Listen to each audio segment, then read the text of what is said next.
Alrighty, go ahead whenever you're ready. All right, my name is Ross Capicchione. I'm from Macomb, Michigan, suburb outside of Detroit. Start with your story of How it happened? Yeah. Well, it happened like I was a junior in high school, 17-year-old punk shit. Just doing my thing, skating, hanging out. What I mean is basically there's no... This kid supposedly was supposed to be my friend, and I knew this kid for 10 years prior before this day. He asked me, hey, can you give me a ride to my cousin's house, down in the D? All right, yeah, well, like what part? Like the west side or the east side? And he's like, the east side. And I was like, nah, man, I don't got no business on the east side, He's like, no, it's cool, man. Like the east side, that's like 7 Mile, like, it's like a third world country. The police, they won't stop and get out the car. They won't pull you over. If there's gunshots, they'll wait till everything's clear and they'll come pick your body up off the street and that's it. He's like, please, man, please. I'm like, no. So like a week goes by, I'm still telling him no, because I had a feeling, don't go down there. Kept asking me, I'll give you 30 bucks for gas, all this shit. I'm like, all right, whatever, you're my friend. I'll take you down there. I go to school that day, and I get out, and everything seems normal. We go to the gas station, he gives me the money for gas. We drive down there. So I get off, and it's just like, I get that eerie feeling like you're in the bad spot. But it's like broad daylight out, beautiful day like today. And we're driving, and he's telling me where to go, and we pull out on the street, and there's people outside, and he's like, all right, that's the house right there. So he's like, pull around back in the back. Like when I turned the corner to go right, like I seen it was like caution, do not enter and all this shit, but I still, because I knew him for so long, I just thought, it's the D, it's, whatever. There was a fence, like a grass area, my vehicle, and then houses right there. So it was like, I wasn't in the middle of nowhere or anything. And like I get out, and he gets out, and it's only a couple seconds, I'm looking around. My ears are ringing, I'm like, man, that was close. And I kind of just glanced down, and my arm's just hanging off like a zombie. And I'm just looking at it, I'm like, yeah, this is, that's not real. And I kind of shake it off and look again, and it's just hanging off my arm. And I'm like, okay, then it kicks in, like blood, like flowing, like an animal. And then I look up, and this kid's just holding a shotgun, like 10 feet away from me, just holding it right at me. And I asked him, I said, did you shoot me? And he just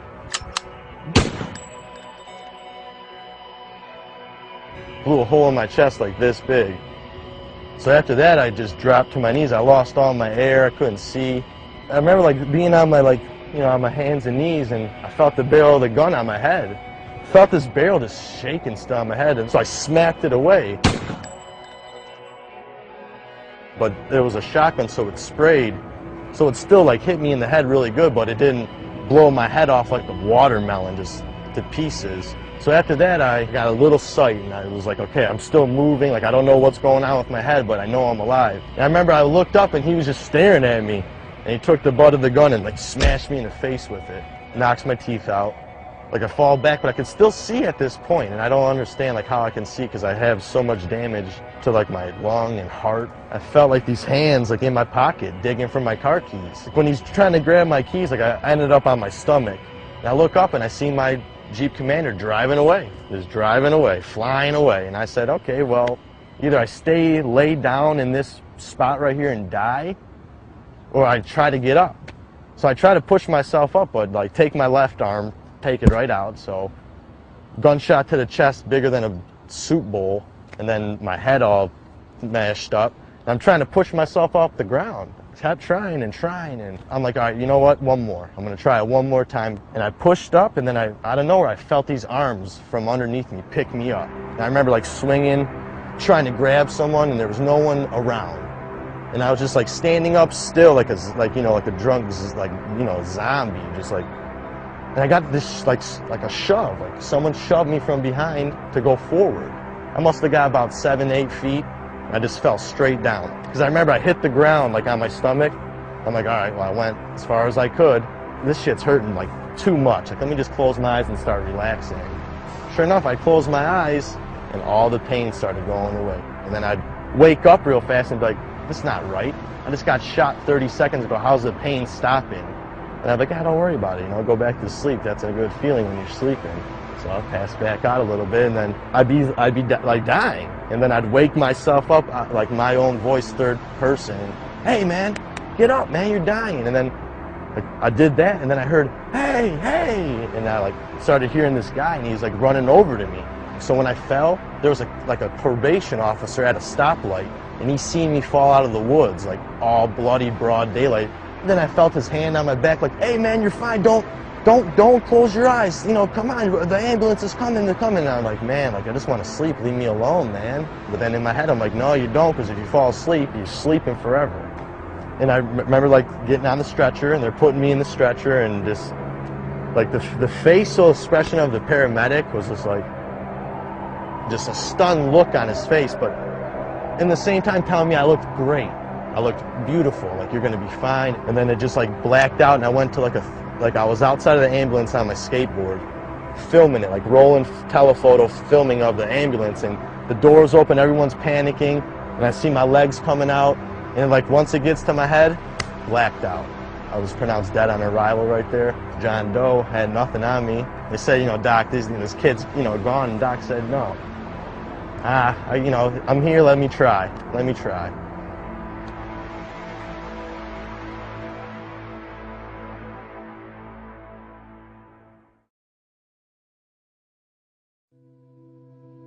Like when I was pronounced dead on arrival, like throw him in the body bag, he's dead. Like the doctor said no, like, I'm gonna try to help him. This man doesn't know who I am. He could have said, yeah, he's dead, all right, I'm going back home. He said, no, like I feel something, I'm gonna try. Did the heart surgery, gave me 24 hours to, see if I was still breathing on the ventilator. After 24 hours, I was still alive. They fixed my arm and my head, and I woke up 3 days later. I remember like waking up, and it was still all white, like white everywhere, and I'm like, dead. I'm 17, I'm dead. And then it starts to like come in, and it's like I see curtains, like a frickin' oxygen tank, and I'm like starting. Then out of nowhere, bam, perfect vision again. I'm in a hospital, and then I'm like tied down to the bed because I got the breathing tube in me. I got this thing pumping air into my lungs, so I start freaking out. There's a nurse there the whole time though. I didn't even notice her because I was all tied down, and I just hear screaming like, he's awake! He's awake!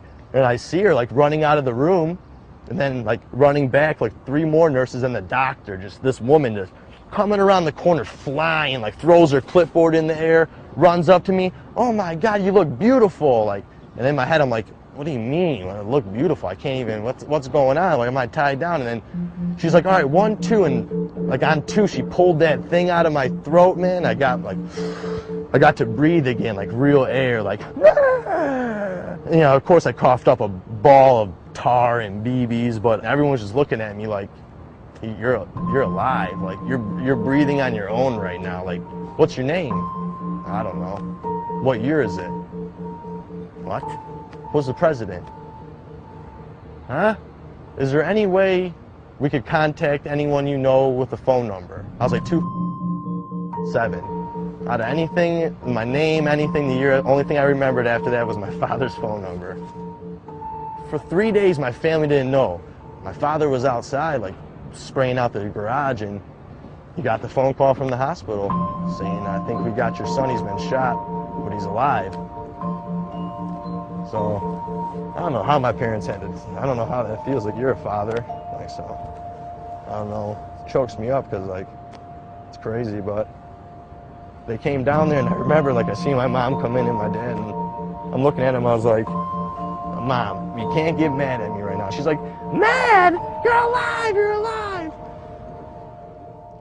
After like the 4th day, they were like, all right, get up, start walking, like, let's go. I'm like, let's go where? He's like, you're going home tomorrow. I'm like, it's been 5 days. He's like, dude, you're going home. What do you want to live in a hospital? You want to go live your life again? I'm like, sir, I got a hole in my chest the size of a teacup. He's like, listen, Ross, I'll give you a tip of advice. You live through this, you're going to be okay. Just go home, live your life, don't hang out with these kids anymore. After 5 days, they sent me home. So, like,